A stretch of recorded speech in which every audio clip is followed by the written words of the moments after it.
El planeta entero sigue flipando con la boda de un pijo tiktoker. Las marcas se rifan un cameo de María Pombo.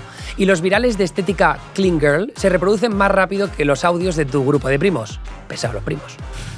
¿Pero qué celebramos cuando le damos like a esas vidas? ¿Qué estamos admirando? ¿Es su estilo? ¿Es su dinero? Con todo esto que estáis contando de los equipos legales, de todo súper estudiado, de fotógrafos, de maquilladores, de tal, es que estamos hablando de empresas con patas. La familia Pombo saca un producto y lo agota. Es así, nos guste. Podemos analizar las causas, etcétera, pero los números están ahí y es la objetividad más rotunda. Casi un 30% de los niños dice que quiere ser youtuber. Yo que conozco muchos influencers, puedo decir que están absolutamente cucú. Hay una persona que lo cambia absolutamente todo. ¿Qué? Vaya panda de egocéntricos, chicos, de verdad. No sois ninguno de vosotros, es Paris Hilton, que es la primera proto-influencer y con ella empieza todo. Hoy nos preguntamos por qué todos quieren ser influencers. Literal. Empezamos.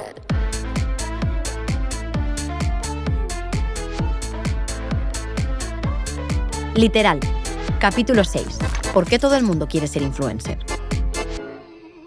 Bienvenidos a Literal. A mi lado, sin filtro real, está mi amiga, actriz, creadora de contenido, Albanta Sanrafán. ¿Cómo estás? Hola, amigo, muy bien. Real como la vida misma y como mis facturas, por desgracia. La mía también. El 40% de la generación Z se siente presionada para tener que mostrar su vida constantemente en redes sociales, según un informe de Deloitte. Y yo te pregunto, Albanta, ¿tú te sientes presionada? Pues un poco sí, la verdad. Pero bueno, yo ya tengo asumido que mis ojeras son parte de mi branding, ¿no? También me acompaña en esta biblioteca pública Alba Leiva, analista de El Orden Mundial y persona influyente en mi vida. ¿Influencer también? De eso, tranquila, te lo pregunto luego. Los jóvenes españoles pasan entre 3 y 4 horas al día en redes sociales, según la Universidad Camilo José Cela. ¿Tú estás por encima o debajo de esa media? Pues creo que estoy por debajo de esa media, pero porque no sé de dónde saca la gente tanto tiempo para estar todo el rato haciendo scroll, porque a mí no me da la vida. Y ya por último, Lorena Macías, ¿qué tal estás?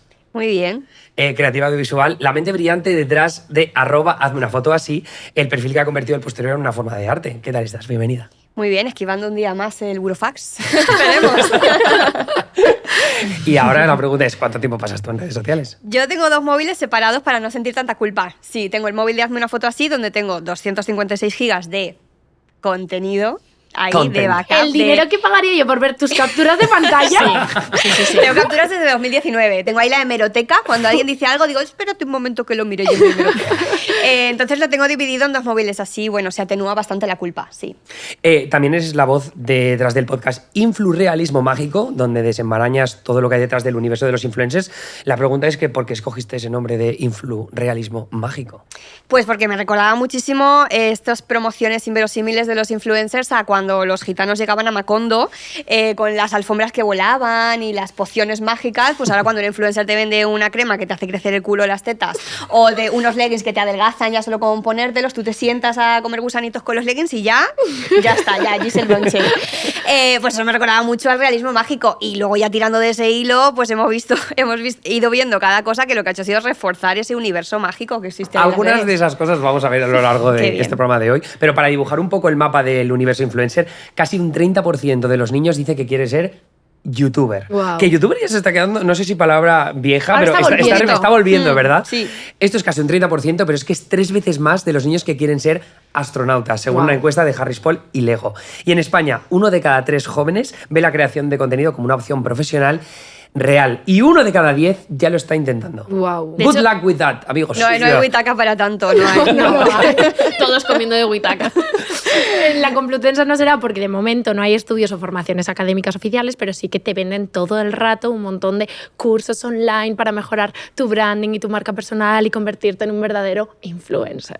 Que eso me interesa. Lorena, tú que has analizado muy bien los patrones que se repiten en las publicaciones de los influencers, ¿hay un libro de instrucciones detrás? ¿Hay un youtuber o creador de contenido que haya hecho el libro perfecto? No, a ver, yo creo que sí. Puedes trabajar en el storytelling, puedes desarrollar habilidades que te hagan sentirte más seguro a cámara, puedes ser una persona curiosa, identificar qué temas están en tendencia, cómo abordarlos o dar un enfoque que no esté dando ningún otro creador en redes, aunque con los números y con los 15.000 creadores ya es difícil que no se solapen ahí varios hablando del mismo tema. Creo que sí que hay cosas que se pueden aprender o trabajar, pero bueno, yo creo que luego hay una mezcla de timing, de llegar en el momento, pegarlo en el momento con el formato correcto y una mezcla también de carisma, de conexión con el público, de profesionalidad, de saberte reciclar, etcétera, que eso no se puede estudiar. Vosotros lo sabéis, chicos, yo de profesión soy actriz. ¿Cierto? Que actriz es de las profesiones con más paro. 9 de cada 10 actores estamos en paro, es una barbaridad.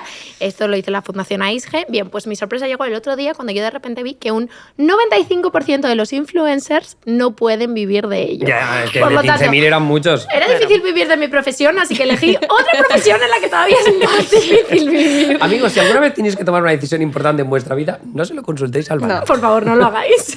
Bueno, pero con estos datos nos hemos dado cuenta de que el mundo influencer tiene un impacto enorme en nuestra sociedad actual. Y si vamos a tratar un tema como este, yo quiero lanzar una pregunta casi obligatoria, que es en esta mesa, ¿quiénes nos consideramos influencers? Y sobre todo, si de niños soñábamos con poder serlo. Yo creo que imposible soñar con eso porque no existía, ¿no? Cuando nosotros éramos niños. Pero, Lorena, ¿eres influencer? No. O sea, no soy influencer. Abrimos el debate. ¿Creéis que yo soy influencer? Sí. Yo te voy a decir que sí y luego os explicamos por qué. No Yo soy creo- influencer. ¿Vosotros sabéis cómo es el baño de mi casa? No. ¿Sabéis dónde me fui de vacaciones el año pasado? Vale. Mi vida no genera ningún tipo de interés. Ni yo Pero pongo creo- el foco en mi vida. Pero creo que hay una parte de ser influencer que por definición es influenciar. Y creo que Eso. tienes una influencia en la gente que te sigue. O sea, a mí me parece que hay una línea como difusa, ¿no? Y no sabemos un poco cómo delimitarla. ¿Tú te lo consideras, Emilio? O sea, yo creo que sí, pero al final yo nazco desde la creación de contenido. Yo soy periodista y yo hago periodismo. Entonces, pues yo como he conseguido muchos seguidores en redes sociales, pues por la cobertura de las elecciones en Estados Unidos, que de repente pues pasé de 30.000 a 150.000 seguidores en unas semanas. Yo me enteré que había gente que apostaba por lo que yo decía que iba a pasar en las elecciones. Mucha gente perdió dinero. Eres un mal influencer, entonces. Pero yo creo que un influencer promueve ciertos hábitos a través de su ejemplo y, bueno, en mi caso yo no lo hago. Yo no... ¿Has hecho colaboraciones con marcas? Sí. En el momento que haces colaboraciones con marcas, las marcas están pensando en ti porque tú tienes la capacidad de influenciar para que la gente compre un producto o un Pero servicio, yo ¿no? genero una historia alrededor de esa marca o de ese producto. Yo no digo, he usado esto y me ha Ya. encantado y me va genial y mira qué piel, sino que construyo una historia generalmente de humor y generalmente en el tono en el que trabajo en el resto de contenidos de mi cuenta y lo aplico a esa marca. Claro, pero yo creo que es ahí diferenciar como el influencer como turbocapitalista, ¿no? Del influencer más de crear historias, de crear contenido, que aporte información, ¿no? O sea, ¿entiendes lo que quiero decir? Sí, lo entiendo, pero como digo, o sea, como que yo siento que el influencer un poco predica con el ejemplo a través de su vida o influye a través de su vida. Y las 350.000 personas que me siguen no saben absolutamente nada de mi vida y tampoco les interesa. Yo es que creo que ahí está la diferencia clave, que es tú puedes ser creador de contenido, pero puedes ser creador de contenido de muchas cosas. No se te tiene por qué ver la cara, nadie tiene por qué saber nada de tu vida. Puedes tener un contenido paródico, puedes tener un contenido muy serio.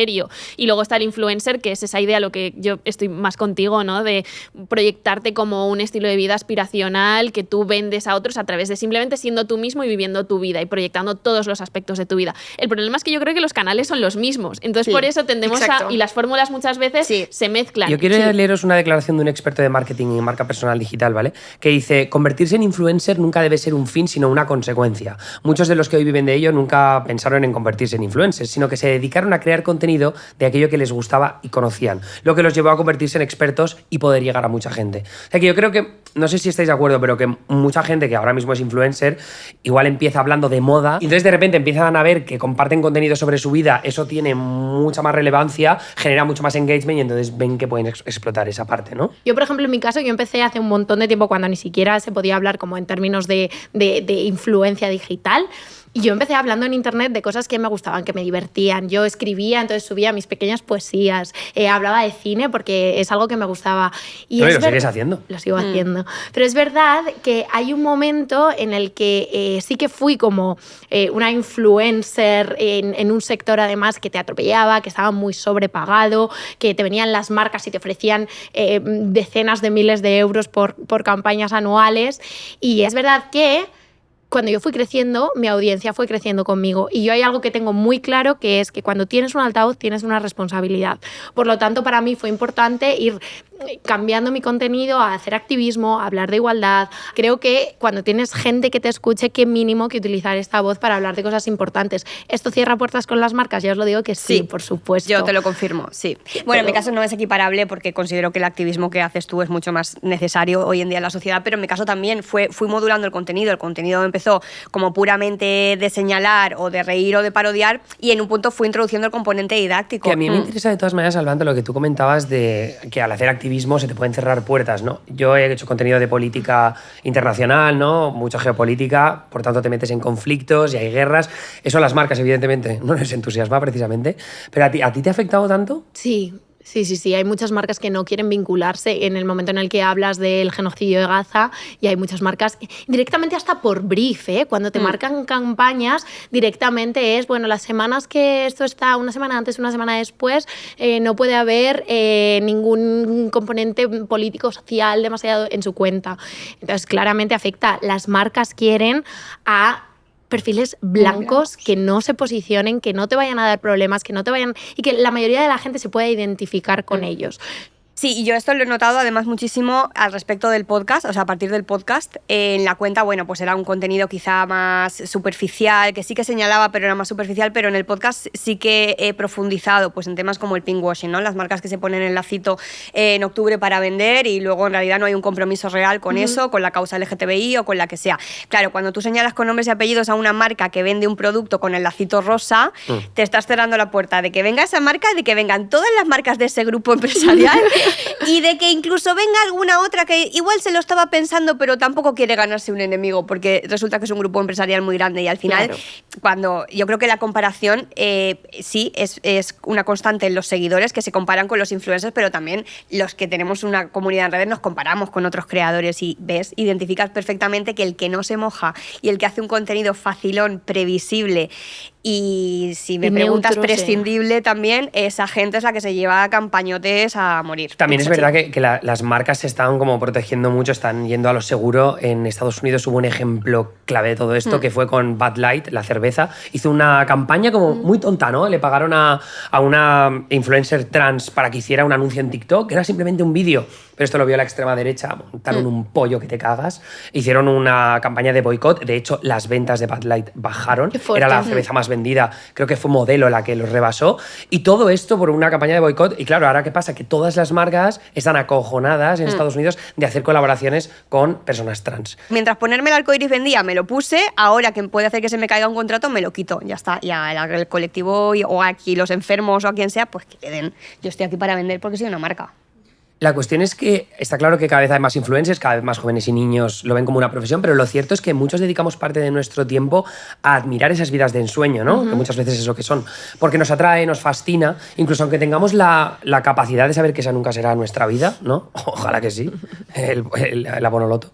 Pero incluso aunque no la deseemos, yo creo que uno de los términos clave que también está sobrevolando un poco esta conversación es el de lifestyle. Entonces, Albanda, como experta creadora de contenido, en el contexto del mundo influencer, ¿cómo definirías tu lifestyle? Lifestyle me da repelús, para empezar. Ese palabra. Y además es que el lifestyle, si lo traducimos, es estilo de vida. Y estilo de vida lo tenemos todos. Hasta la persona que se levanta a las 5 de la mañana para ir a currar, la persona que desayuna un aguacate con un huevo poché. Es tu estilo de vida y es algo que, de alguna manera, todos tenemos. Pero ser influencer lifestyle significa otra cosa, que es que no cualquier vida vale. Solo una muy concreta, la bonita, la cuidada, la ordenada, lo que decíamos, ¿no? Esa vida en la que está todo planchado, aunque no se te vea nunca planchar. Que es una vida perfecta, pero también muy artificial, en el fondo. Absolutamente. El lifestyle influencer es mostrar lo bello y lo aspiracional. Que quien lo vea, de alguna manera, diga, jo, es que yo también quiero eso. Pero además es que lo hacen de manera muy inteligente, porque no hay que confundirlo con el lujo. Es algo perfectamente cuidado, en la que todo parece muy casual, pero que está orquestado al milímetro. El lifestyle está perfectamente estudiado porque trae realmente muchos beneficios como creador. De hecho, fijaos que más de la mitad de los jóvenes compran marcas que llevan o que recomiendan los influencers a los que siguen, según un estudio de la consultora Beconfluence. Bueno, esto es un habitual que pues influencers como María Pombo suben una story con unas zapatillas y las ventas se disparan. Y rollo que son tiendas, grandes almacenes que están llamando a las marcas diciendo, oye, ¿por qué no tenemos stock de estas zapatillas que se acaba de poner María Pombo? Claro, o sea, quiero decir que la influencia que pueden tener a ese nivel es gigantesca. Es gigante y sobre todo eso, la estética que promueven es una estética de parecer ser rico, ¿no? O al menos parecer que lo pareces. Esa es la estética top, es solo como la puntita del iceberg, ¿no? Sí, pero nunca tanto que parezca inalcanzable. Ya, Siempre ¿sabes? es el puntito que dices, ay, yo si ahorro 3 meses también me puedo comprar ese bolso. Si me privo de no sé cuánto, yo también puedo ir a cenar a ese restaurante. Siempre Justamente. el componente de que es accesible para todo el mundo. Que de hecho esto es una cosa de modelo social de cuando se asientan las clases medias buscan emular la vida de los ricos con sus propios medios, ¿no? En el momento que nos sale la economía del influencer, esto que comentas de aparentar ser rico o tener una vida muy lujosa, pero no lo suficiente como para parecer inalcanzable, es muy de esa lógica aspiracional de clase media que llevamos arrastrando pues, desde los 50 del siglo pasado. Exacto. O sea, ¿crees que la gente prefiere el dinero o es realmente la aspiración a un estilo de vida concreto? Yo creo que es la aspiración. O sea, nadie envidia o nadie sigue a las Koplovich, ¿no? Sigues a las Pombo. Porque te venden ese estilo de vida. Es como... o sea, no te venden la ilusión de tener dinero, sino te venden la ilusión de estar un martes a las 12 en una cafetería o haciendo deporte o tomando el sol mientras tú estás en el trabajo. O sea, Candela Peña lo dijo, ¿no? Dijo en una entrevista, yo he visto el documental y sueño con ser una Pombo. Candela Todo Peña, el mundo claro, quiere ser una Pombo, Tú ¿no? eres muy lista, Candela. Yo también. Pero mi pregunta es, ¿podemos afirmar que nos estamos quedando con el envoltorio o realmente esto es más profundo? A ver, yo te diría que sí y no. Una respuesta un poco ambigua, ¿no? Porque según una encuesta del Global Web Index Job Survey, casi el 70% de la generación Z sigue a los influencers por inspiración, porque les gusta, les inspiran, ¿no? Pero cuando les preguntas de verdad qué admiran, solo un 17% dice que es por su dinero. Que ahí vemos ese contraste. Lo que valoran más es la creatividad y la autenticidad. Literal, pero es que claro... ¿Puedo decir una cosa sobre eso? Por favor. Bullshit. Claro, porque la Yo te traigo los autenticidad- datos, Emilio, solamente. no, pero yo creo que es una mezcla del dinero, pero también el éxito, la libertad, el reconocimiento mediático, el privilegio. privilegio, porque que se te abran ciertas puertas por ser influencer que a lo mejor a un millonario anónimo no se le abre. Exactamente, y esa autenticidad que te venden al final es el filtro Paris y te enseñan un serum de 80 euros. Entonces tú de alguna manera al verlo dices, ay, es que a lo mejor si yo me compro ese serum de 80 euros voy a tener esa piel, voy a estar más cerca de eso. Es el modelo a seguir y son capsulitas con link afiliado. Y yo creo que si está bien contado, también es atractivo como a nivel de disfrutar la narrativa, ¿no? De Sí. lo típico de un buen anuncio cuenta una buena historia y todo esto, yo creo que en los influencers también se ve. Pues igual si te gusta esa vida aspiracional, dices, ay, si me compro esa crema, tal vez podré llegar a ser como María Pombo. Todo esto dicho en términos muy simples, pero es que si encima María Pombo te lo cuenta de una forma súper entretenida, súper divertida. Y con su hijo que te correteando cae de muy fondo. bien, que te gusta su casa y te gusta todo, pues es que ¿cómo no vas a entrar? Y visualmente, estéticamente, que sea como... que te calme, ¿no? Que sea acogedor. O sea, ahora que lo habrás visto, bueno, que ahora se han puesto muy de moda, es como, yo creo que estamos en la burbuja, está a punto de explotar, de hacer no el Get Ready With Me, sino hacer un blog de todo lo que has hecho en el día, ¿no? Entonces, pero eso calma, ¿no? Relaja. Y también yo creo que eso transmite como un estilo de vida distinto. Pero son No sé, reales no esas diría vidas, claro, o sea, Emilio. yo creo que son como los no estoy diciendo que highlights. sean reales. Son como los highlights del día, o sea, una narrativa perfectamente cuidada desde lo visual, desde lo emocional, desde el storytelling, que hace que no puedas dejar de mirar, pero Claro. que no tienes que perder de vista que son fragmentos de una vida que han decidido enseñarte, pero que después han apagado la cámara y yo qué sé, se han puesto a llorar o se han puesto a... Iba a hacer a limpiar las juntas del baño, pero eso no creo que lo hagan. Concretamente eso no creo. Pero cosas más mundanas, cosas menos aesthetic, seguro que sí. Lo que pasa es que ellos seleccionan, como Claro. históricamente se ha seleccionado en la tele lo que se enseñaba y lo que no. Y también lo que pasa aquí es que muchas veces confundimos admirar con desear, ¿no? Hay un sociólogo, Hartmut Rosa, que habla de apropiación simbólica, que él dice que no hace falta tener el yate, que simplemente basta con verlo, con soñarlo, con desearlo, ¿no? Oye, Lorena, ¿hasta qué punto el algoritmo moldea nuestros referentes? Y deseos también, ¿no? Que no nos estamos dando cuenta. Yo creo que en gran medida, ¿no? Una vez leí que el algoritmo es como tu abuela, que un día le dices que te gustan las croquetas y al día siguiente te tiene una fuente de croquetas. Me parece la mejor explicación para una persona general. El algoritmo es una redes. abuela. El algoritmo es una abuela que te dice toma croquetas y cada vez que vas tiene una fuente distinta de croquetas. Yo creo que en gran medida moldea lo que consumimos y también lo que deseamos. Estamos hablando aquí de influencers bastante recientes, ¿no? Porque también es un poco la ola, pero tengo la sensación de que es una cosa como muy moderna, no ya del siglo XXI, sino incluso de los 2010-2020, ¿no? Pero yo quiero preguntarle a Alba, porque si tuviéramos que buscar al primer influencer, nos tendríamos que remontar a los griegos y Sócrates. Pues podríamos, porque si nos vamos a esa idea que hemos dibujado al principio de persona influyente, de estos líderes de opinión, pues a ver, los filósofos griegos pues podrían ser esos líderes de opinión del momento. O si nos vamos también a un estándar de belleza, si hablamos, por ejemplo, de Cleopatra, pues Cleopatra fue un icono de belleza en su momento y también se ha convertido ya como casi un símbolo para siglos posteriores. Pero aquí estamos hablando de líderes de opinión, gente con influencia en su entorno, pero como el concepto de influencer que entendemos hoy en día y de lo que hablábamos al principio. Pues a ver, para eso sí que es verdad que nos tenemos que ir a tiempos más recientes, concretamente a los años 40, 50 del siglo XX, cuando sale toda esa cultura del celebrity, ¿no? Los celebrities de Hollywood, con figuras, por ejemplo, como Marilyn Monroe. Ellos se convierten en iconos de belleza y son famosos y la gente empieza a envidiar o a desear su estilo de vida, a consumirlo de una forma parecida a lo que nosotros consumimos hoy con redes sociales, con los influencers, ¿no? Entonces, ¿qué pasa? Que además en ese momento se asienta esta cultura o esta sociedad del consumo de masas y claro, si juntas la cultura del celebrity con el consumo de masas, pues ¿qué te pasa? Pues que las marcas ven un filón ahí para vender como si no hubiera un mañana, ¿no? Literal, justo eso. Además, hay una persona que aparecerá pues unas cuantas décadas después que lo cambia absolutamente todo. ¿Qué? Vaya panda de egocéntricos, chicos, de verdad. Y tú en un piso de 40 metros, sin saberlo. No sois ninguno de vosotros, es Paris Hilton, que es la primera proto-influencer y con ella empieza todo. Lo es todo para mí Paris Hilton, ¿eh?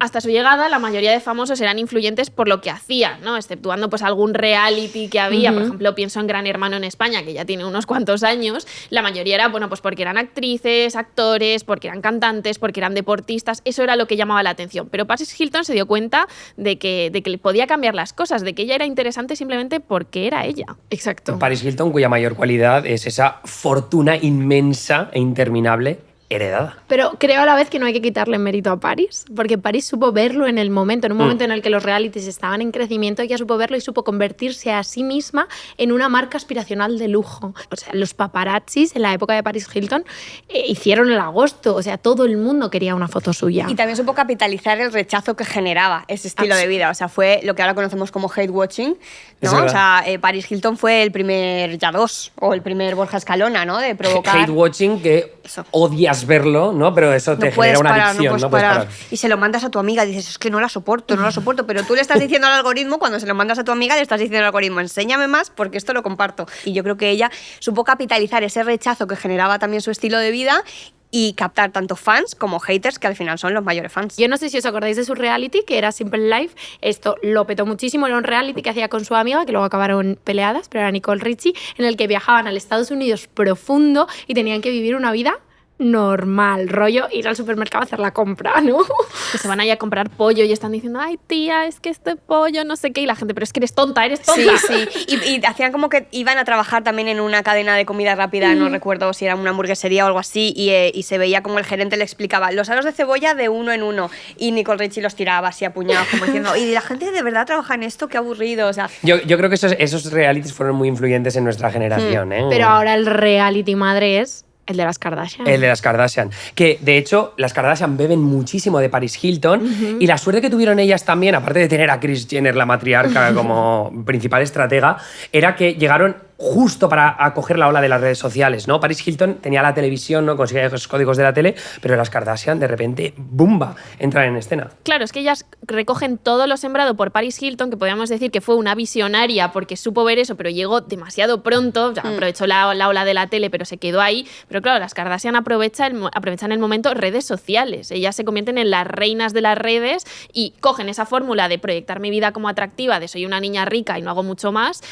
pero haciendo que sea atractivo. Y de hecho, que Kim Kardashian fue amiga y asistente de Paris Hilton, también una parte de la socialité de Los Ángeles, del Hollywood de la época, de los años 90 a los años 2000. Y de hecho, si veis la serie de O.J. Simpson, en esa serie aparece que las Kardashian eran las hijas de Rob Kardashian, que era uno de los abogados de O.J. Simpson. Sí. Entonces eran parte de esos círculos y eso es lo que también les ayudó un poco a elevar su figura en televisión y luego en redes sociales. Kim, de hecho, aparece varias veces en el documental de Paris y a mí algo que me llama mucho la atención es como ella, ya siendo Kim Kardashian, hace, no sé, un año, menos de un año, dijo que ella no sería nada sin Paris Hilton, que se lo debía todo. Yo creo que el punto de inflexión es 2007, cuando ya sacan el Keeping Up with the Kardashian, que es su propio reality, justo después además del escándalo de la sex tape de Kim Kardashian. Aprovechan el escándalo social de, pues se le han encontrado una cinta de porno casero a Kim Kardashian, vamos a aprovechar esto y vamos a capitalizarla. De hecho, os doy un dato brutal, que es que el reality de las Kardashians, que bueno, empezó con este Keeping Up with the Kardashian y ahora simplemente The Kardashians, porque no necesitan más, tiene 26 temporadas. Ojo. Bastantes menos de las que va a tener literal. Literal. ¿Por qué os reís? Porque os hace gracia. Más que es algo generacional casi, pero claro, esto tiene un boom en los años dorados de los blogs de cotilleo, que ahora ya casi que se han quedado un poco atrás, pero en ese momento estaban muy candentes. Y es a partir de aquí cuando las Kardashian entienden el juego y lo dominan y crean una narrativa donde lo que pasa en sus redes y lo que meses después ves en el reality, pues está constantemente retroalimentándose. Exacto, es lo que hacen, ¿no? En sus redes lanzan esa pildorita, pues una foto con un ligue, un embarazo, y tú sabes que si quieres ver el contexto de eso lo vas a poder ver unos meses después. ¿Tú crees que las Pomo o las Berrocal pueden ser las Kardashian españolas? ¿Es una similitud que se puede hacer? Yo diría que sí, que todas responden a ese modelo de familia normativa, estética, aspiracional, tradicional, etc. Kanye West reventó un poquito esto de Bueno, la verdad. Es que ahí ves, me falta contexto para Pero hablar. luego juegan también a, bueno, igual en esas familias no son perfectas, entonces hay un divorcio de repente, hay unos cuernos, hay alguna cosa, como también Una eso terapia de pareja. apela al tema de en todas las familias perfectas Cuecen habas. también cuecen habas, pero sigo siendo como que puedes identificarte conmigo y así te sigo vendiendo ese modelo aspiracional también. Sí, de hecho en el reality de las Pombo yo creo que se fuerzan conflictos que son tremendamente ridículos, como quién va a comprar al supermercado, tú, yo, pues me enfado, pues se esfuerzan precisamente para que te mires en ese espejo, y la mandanga buena y los conflictos buenos, que los habrá como en todas las familias, de No los reparto de graban. tierras y de todas esas cosas, y de tú, yo en tu boda te di tanto dinero y tú a mí en la mía me diste no sé cuánto, eso que hay en todas las familias, eso bueno se lo guardan. Hay algo que no se nos puede olvidar, que es que las Kardashians tienen ese punto un poco choni. Bueno, por Y las supuesto. Pombo no. No, es verdad. Es cierto. Entonces va a haber un punto en el que por mucha pasta que ponga el Ola para ver las bodas y para emitir en directo, ellas están educadas, me parece, en una cosa de apariencia. Y hay algo de lo que nos gusta, del barro, de ver eso cómo es una verdad. le dice a la otra, Kim, que no busques tu diamante, there's people dying. Eso Es verdad. nunca pasaría el filtro Pombo para ser publicable. Es verdad. Sí. Y yo creo que ahí hay una diferencia clave también, que es la diferencia entre Estados Unidos y España. Meaning, que las Kardashian viven en la burbuja de Hollywood, una burbuja muy progresista. Sin embargo, en España, las burbujas urbanitas tienen ese lado más conservador, más tradicional, ¿no? Que yo creo que también, o sea, las Pombo tienen, y por tanto no se adecua tanto a ese estilo de vida. No sé si más choni es la palabra, pero creo que sí, un poquito. Lo hemos entendido, sí. Pero hablando de realities, ¿no? Hemos comentado, por supuesto, las Kardashian y las Pombo, Dulceida, Georgina, el Rubius, Marta Díaz. ¿Es el paso más alto de un influencer tener un reality ahora mismo? Ahora es dar las campanadas. Ah, La ha puesto el listón muy alto, sí, sí, sí.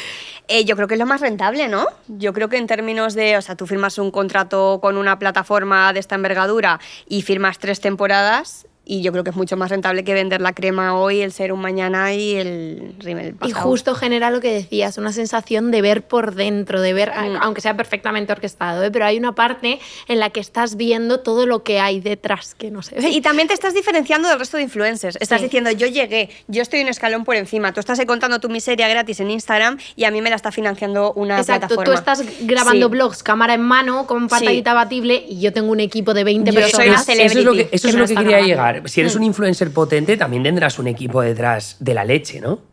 Yo creo que sí. O sea, la mayoría de las influencers, María Pombo, sin ir más lejos, tiene un equipo de maquillaje, de Fotógrafa. peluquería. Por supuesto, tendrá su agencia de representación con departamentos legales, con gente que le gestiona las crisis reputacionales. Claro, pero yo lo que pienso con todo esto que estáis contando de los equipos legales, de todo súper estudiado, de fotógrafos, de maquilladores, de tal, es que estamos hablando de empresas con patas. Quiero decir, Absolutamente. esta gente es Sí. empresas que además te generan varios puestos de trabajo. Lo Pero, general. pero ¿creéis que la gente es consciente? Porque se habla mucho de que se ha corrido ya el tupido velo de los influencers y que ya vemos muy fácil que están intentando vender los productos y servicios, pero que la gente, los que los consumimos, ¿somos conscientes de ello? Yo creo que hay una parte que sí que muestran, pues el equipo de glam, lo que hablábamos, pero que probablemente detrás de cada campaña de María Pombo haya alguien un creativo, haya un guionista incluso, eso no se habla, porque al final te aleja de la idea de que estábamos hablando desde el principio, que es alguien como tú haciendo un story desde su casa. Incluso en algunos casos hay un CM que se encarga de gestionar la cuenta. De hecho, con la polémica de Alejandro Sanz y la fan que le dejaba corazoncitos, etcétera, se ha hablado mucho de que casi ningún artista maneja sus propias redes sociales, que es un CM que está ahí poniéndole corazoncitos a la fan o contestando muchas gracias o subiendo la foto el día que la tiene que subir. Que bueno, esto evidentemente mueve muchísimo dinero, puestos de empleo. ¿Sabemos cuánto? Pues mira, para que nos hagamos una idea, el marketing de influencers va a mover en 2025 más de 33.000 millones de dólares en todo el mundo, más de 28.000 millones de euros. Que esto más o menos 30.000 millones de dólares fue en 2024 lo que movió la taquilla de cine a nivel global el año pasado. La familia Pombo saca un producto y lo agota. Es así, nos guste. Podemos analizar las causas, etcétera, pero los números están ahí y es la objetividad más rotunda. Pero también se ha dilapidado mucho dinero por la falta de profesionalización, porque es un sector emergente, porque hay mucho amiguismo también en el sector, porque hay mucho listo que se ha aprovechado. Yo me he enterado de cositas de amiguismo. ¡Ay, cuéntalo! Contratos. Venga. Tengo un colega que es creador de contenido, ¿vale? Y tenía un acuerdo con una empresa, ¿vale? Un contrato de 1 año. La persona que lideraba ese contrato en la empresa se va a otro lado. Y entonces le dice, no te preocupes que yo te dejo un contrato firmado para el año siguiente. Total, que ese contrato para el año siguiente comprometía a unos cuantos contenidos que se tenían que publicar en las redes sociales de ese creador de contenido. La siguiente persona que entra a liderar el departamento de marketing en la empresa no se entera de ese contrato y no les exige el contenido. Y estamos hablando de un contrato de decenas de miles de euros para el que no se tuvo que publicar nada. No me lo creo. Brutal. Vamos a hablar del salseíto de lo que se gana por publicación. ¿Tenemos datos de por un post de Instagram cuánto se puede llevar un influencer? Pues a ver, esto es lo que se dice siempre, que aquí no hay una lista marcada de precios, no hay una tabla a la que podamos consultar porque depende mucho del perfil y del número de seguidores, pero por poner un ejemplo, un microinfluencer con 20.000 seguidores puede... ¿Qué microinfluencer con 20.000 seguidores? O sea, yo se con está 30 subiendo ya la también soy micro. Ponte las pilas, Emilio.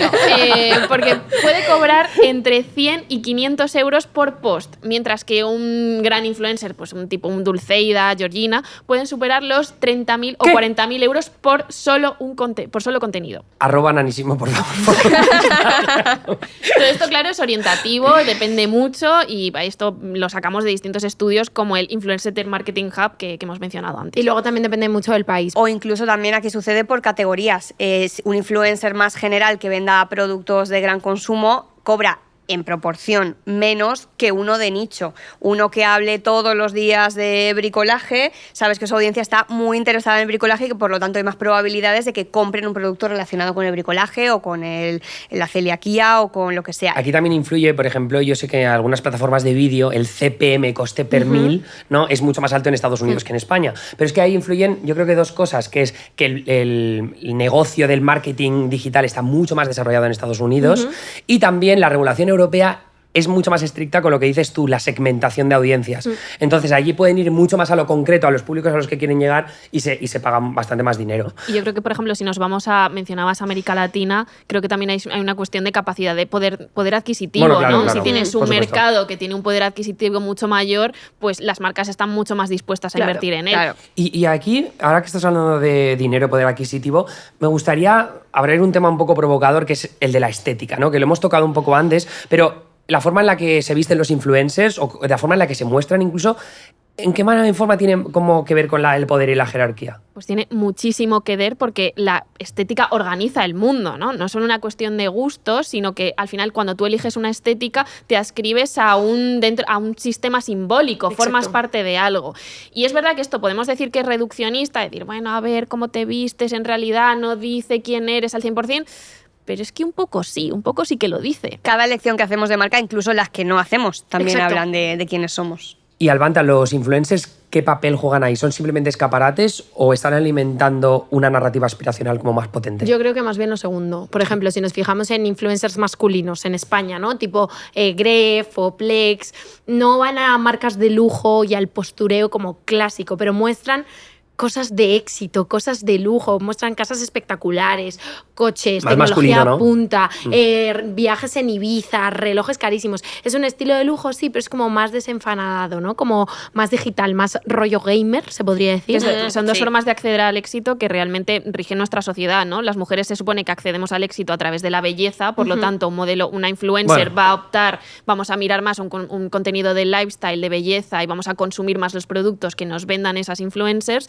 y el éxito masculino se obtiene a través, pues, de el éxito monetario, de viajar mucho, de ser una persona, si quieres, más cultivada o más exitosa, ¿no? Un empresario de éxito. Y creo que hay algo también en el sesgo de género relacionado con la modestia, con que ellos pueden mostrar, aunque saben que no van a vender un Lamborghini a sus seguidores, mostrar que tienen un Lamborghini va relacionado a la idea del éxito masculino. Sin embargo, no veremos a las Pombo probablemente Ostentando.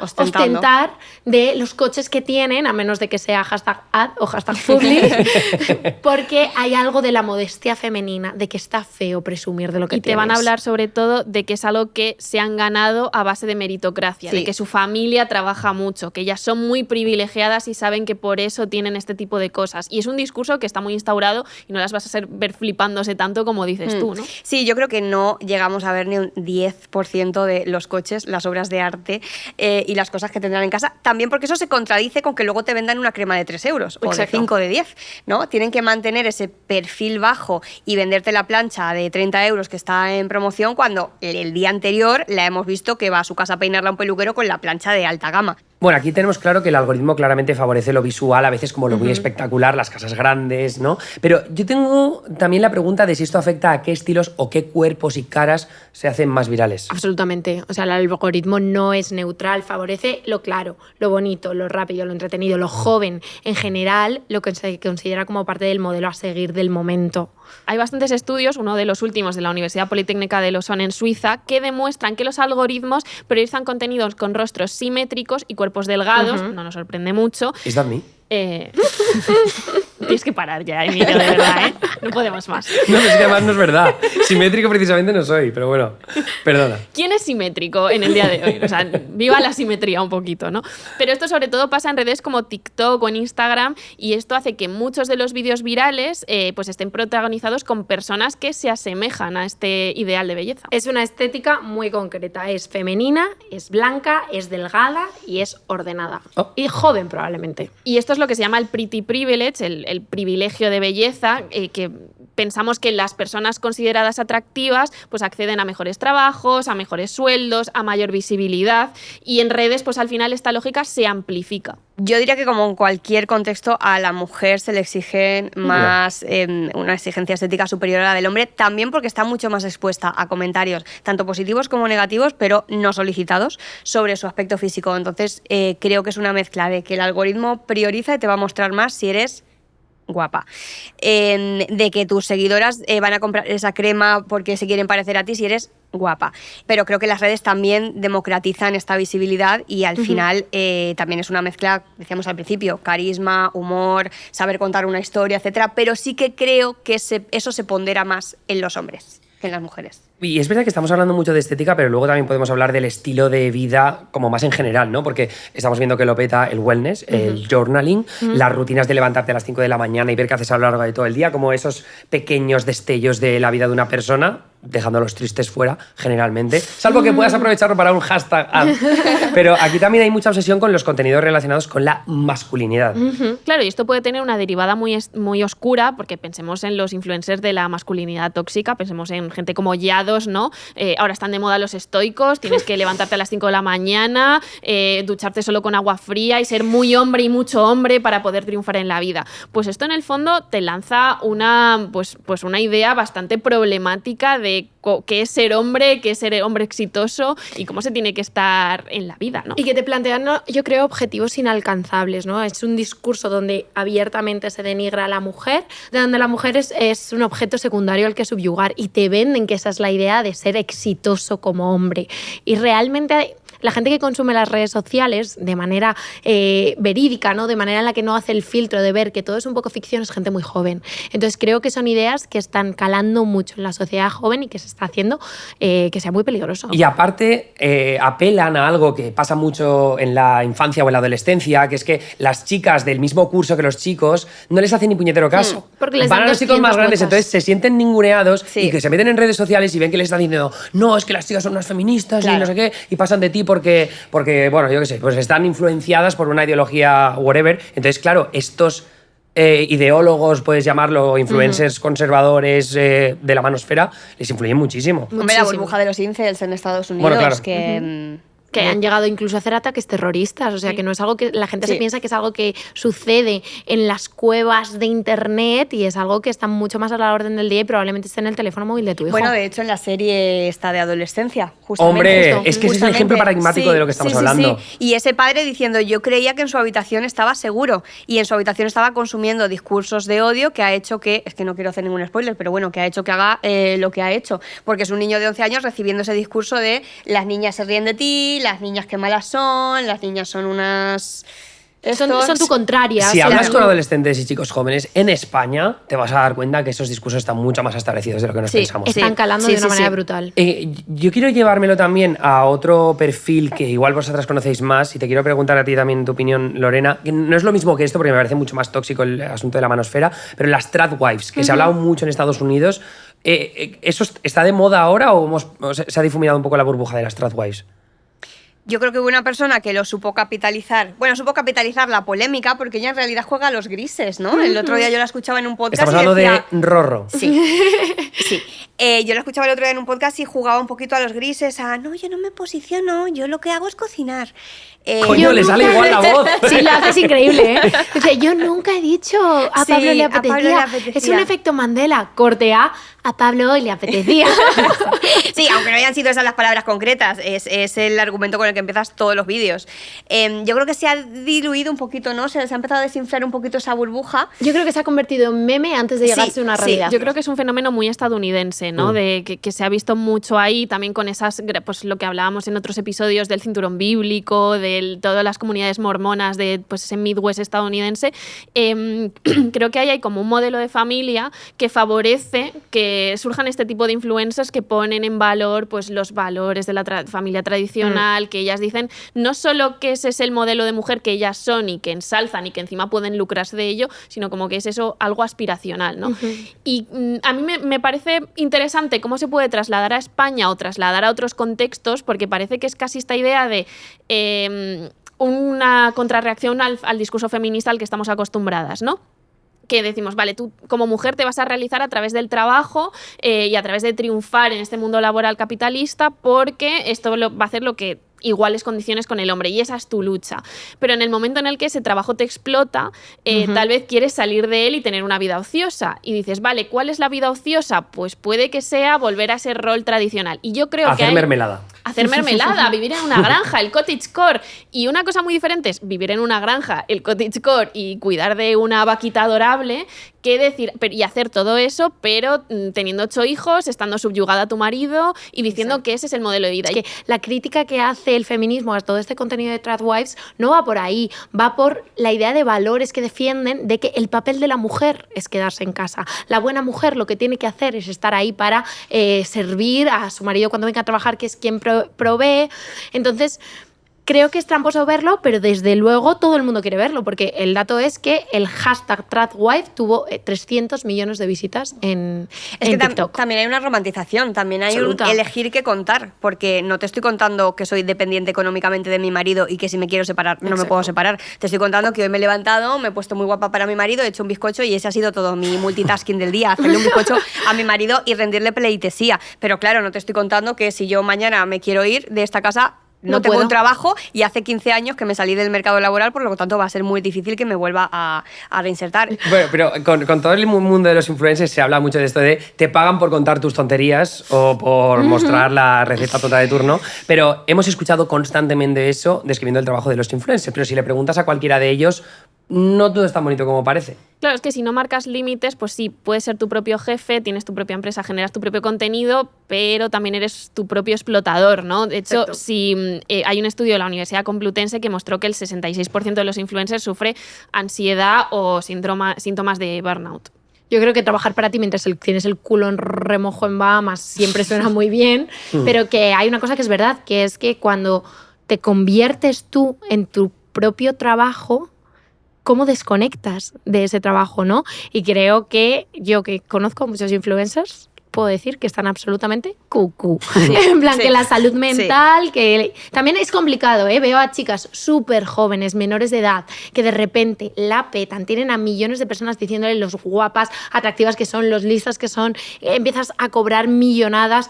¿Cómo sostienes ahí los pies en la tierra, no? Hay influencers como Dulceida que se han sincerado en varias ocasiones sobre este tema, ¿no? Han dicho pues de cómo le afecta su salud mental, de la necesidad tal vez de alejarse de redes para poner distancia y marcar un poco más esos límites, pero en el fondo es que es un poco un círculo vicioso, ¿no? Es que parece que está siempre abocado a tener esos dilemas. Y luego que las propias redes te exigen que estés constantemente ahí, ¿no? Porque no solo tienes que estar pendiente del algoritmo, de cuáles son los cambios para adaptarte y para poder conseguir competir con los mejores, sino que aparte tienes que estar publicando de forma constante. Y hay plataformas que al final te penalizan si no estás ahí subiendo vídeos todo el rato, subiendo publicaciones. Pero a pesar de lo que hablamos, 3 de cada 4 influencers cree que la sociedad no reconoce su trabajo. ¿A quién han preguntado? ¿A quiénes son esos 3 que den la cara? ¿Quiénes son?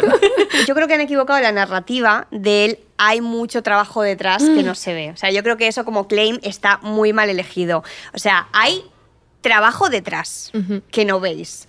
Pero el momento en el que te das golpes de pecho y le dices a la gente hay mucho trabajo detrás que no se ve y no te paras a pensar que la persona que está viendo eso lo está viendo en el metro porque viene de trabajar 8 horas reponiendo estanterías en un supermercado, se lo va a tomar a chiste, naturalmente. Yo creo que había otras maneras de transmitir esa idea, ¿no? Yo históricamente he leído entrevistas de actores diciendo que se sienten muy afortunados de vivir de su profesión, aunque se tengan que levantar a las 5 de la mañana o pasar frío o lo que sea. Y yo sí que creo que hay mucho trabajo detrás que no se ve, pero ese trabajo no lo hacemos nosotros. Exacto, lo hacen las agencias. Hay mucho trabajo detrás, hay un equipo increíble de cámaras, de gente de sonido, de gente de focos que nos ilumina, que hace que nosotros brillemos. El trabajo detrás existe, pero no lo hacemos nosotros y creo que es lo que hay que poner en valor. Eso es. Y luego también, y aquí esto es un tema un poco delicado, voy a abrir un melón, aviso, todo el tema de la salud mental, ¿no? Que yendo por delante, que es un tema muy importante, que evidentemente hay influencers que tienen mucha visibilidad y esto les ha afectado de una forma clara, sin quitarle importancia a esto,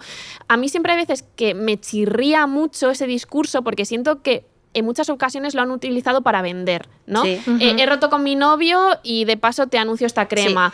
Sí. Me ha pasado X cosa, X drama familiar o he tenido una polémica en redes, salgo llorando, lo que hablábamos antes de la estética muy cuidada y ese vídeo se viraliza un montón, llega a mucha gente y por lo tanto en el siguiente vídeo que suba las marcas pueden aprovechar para vender tal producto.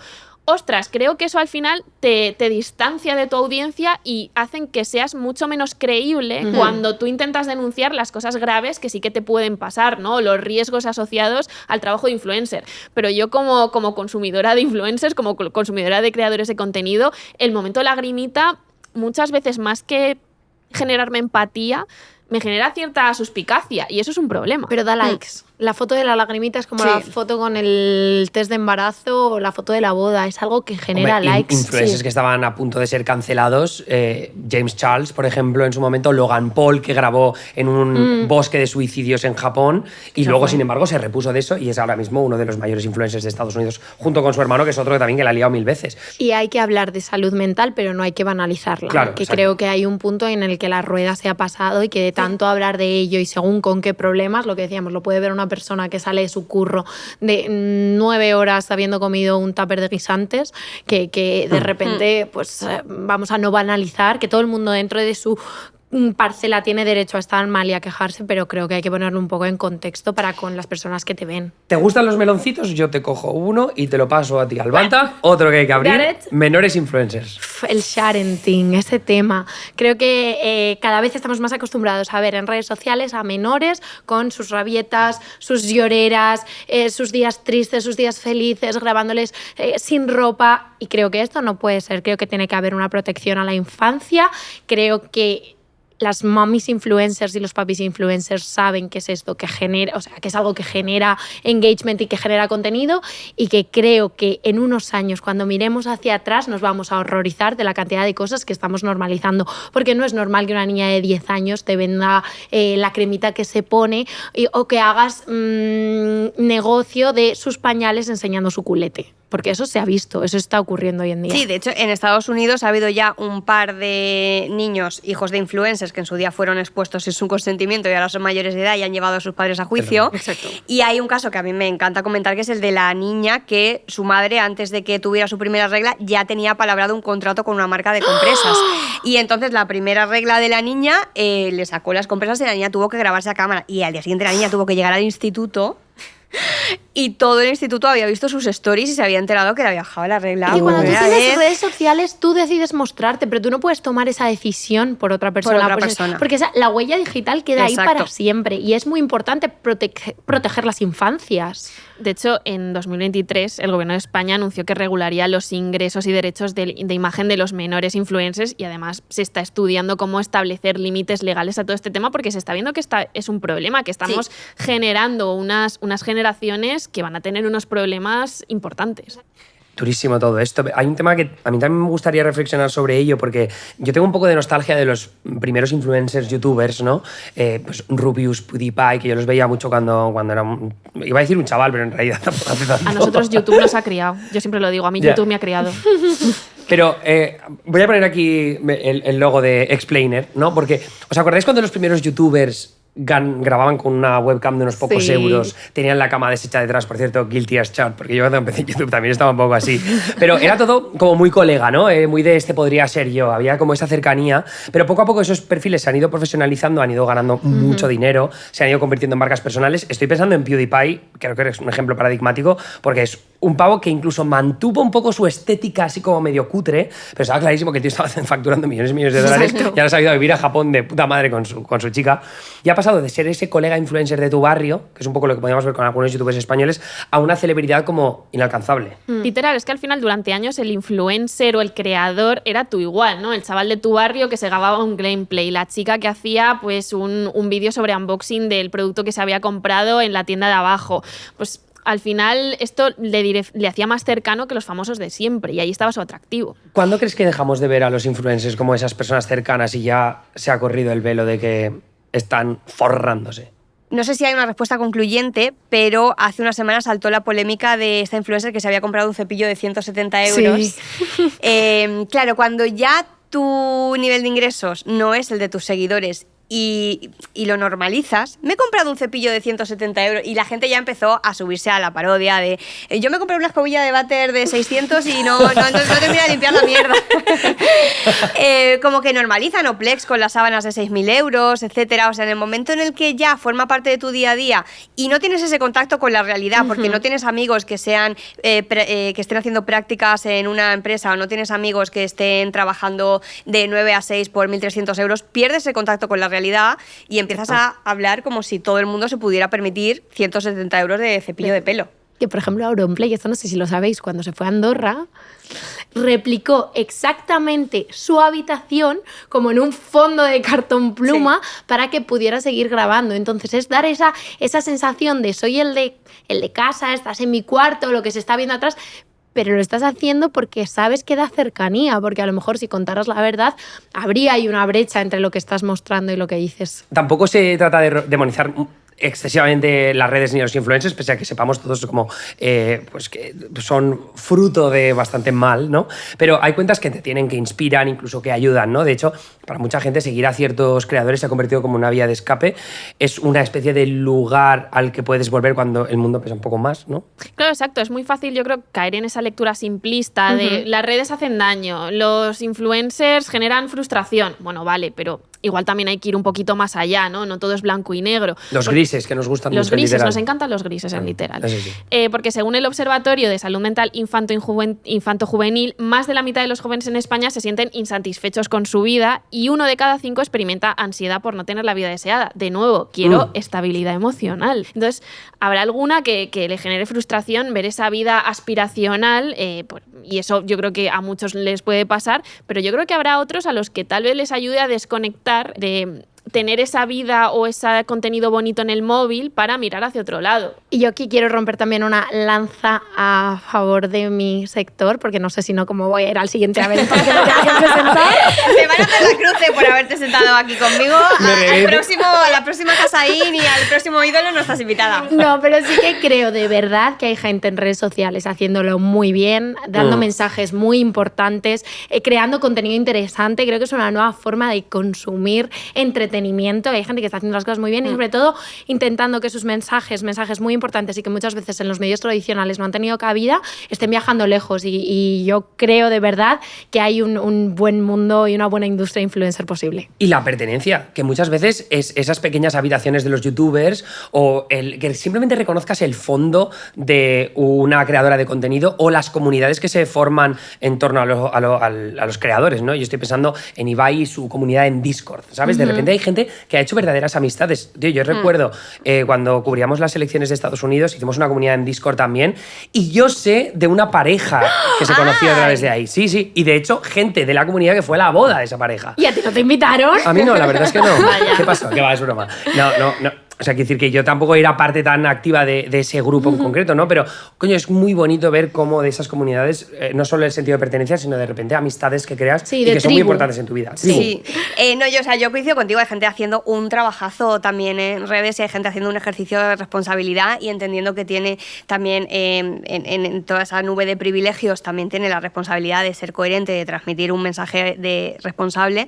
Y además creo que es a donde va a ir el sector en los próximos años. O sea, hasta ahora ha sido Anchas Castilla, un coladero que nos entra cualquiera, y esto poco a poco se va a ir profesionalizando y van a sobrevivir los que sean profesionales, los que sean rentables para las marcas, porque también los modelos de retribución también ahora están empezando a cambiar. Antes eran fijos, ahora ya hay una parte fija y una parte que va según las impresiones o las ventas que generes, etcétera. Y entonces creo que, pues eso, hasta ahora ha sido un coladero, pero en los próximos años sí que nos vamos a dirigir a algo ya un poco más curado, más filtrado.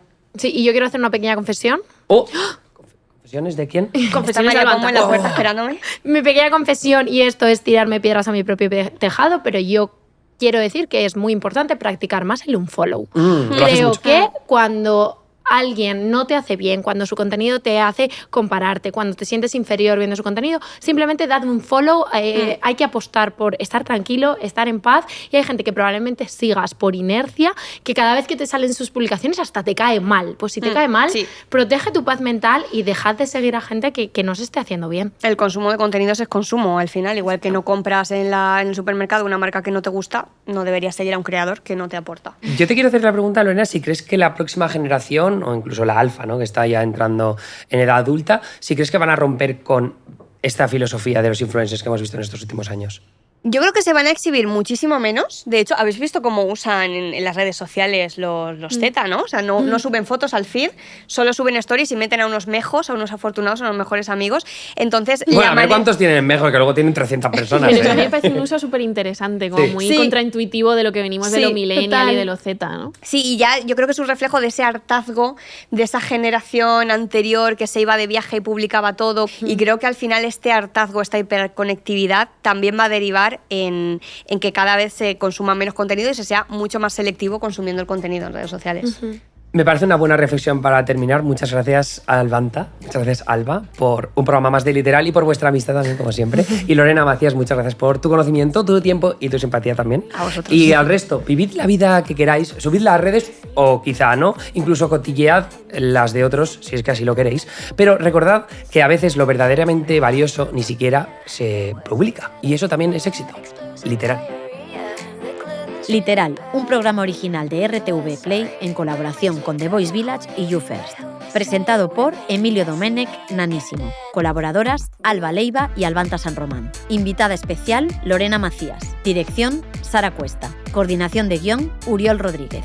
Guión Emilio Domènech, Alba Leiva, Albanta San Román, Uriol Rodríguez y Sara Cuesta. Dirección ejecutiva Ricardo Villa. Dirección RTV Play Alberto Fernández. Producción ejecutiva RTV Play, Patricia Alonso, Eugenio Saavedra e Irene Maía. Dirección de producción, Carmen Tabernero. Producción técnica en rodaje, Juan Ramón Pedrero, Alfredo Corredor y Ana Elvira. Producción RTV Play, Renata de las Heras y Fuen Ruiz. Producción de You First Originals, Luis Miguel Calvo y Javier Martínez. Realizador, Diego Arambillet. Directora artística, Ana Mayo.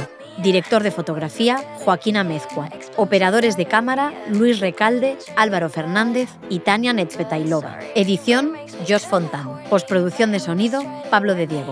Estrategia transmedia, Isabel Sánchez y Elías Santiago Tusán. Maquillaje, Mario Araque y Cristóbal Araque. Agradecimientos, Biblioteca Pública Municipal Eugenio Trías, Casa de Fieras del Retiro. Literal, una producción de RTVE en colaboración con The Voice Village y YouFirst.